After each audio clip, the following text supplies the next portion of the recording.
кеше бір туысқанымыз қайтыс болды. Неден деп ойлайсыздар? Инсульттан. Мен сол қайтыс болған туысымыздың балаларына айтқан болатынмын. Айналайындар, H2 магний водород дәрісін беріңдер ана әкелеріңе деп. Олар ойбай өзіміз емдетеміз, ауруханаға жатқызамыз дейді. Соның не болғанын білесіздер. Мен мұны неге айтып отырмын? Менің анам осыдан жарты жыл бұрын тура сондай инсульт ауруына шалдықты. Сөйлей алмай қалды. Апармаған жеріміз жоқ. Кореяға да апардық. Бірақ соңында осы H2 магний водород деген дәрі жайлы естіп, бір таныстарымнан алып беріп көрдім.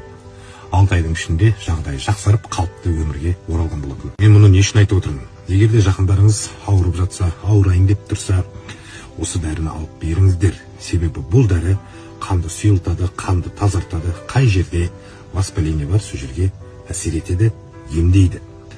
Бұл дәрілер ең бірінші инфаркт, инсульт, варикоз, простатит, аутизм, тағы басқа көптеген ауруларға ем.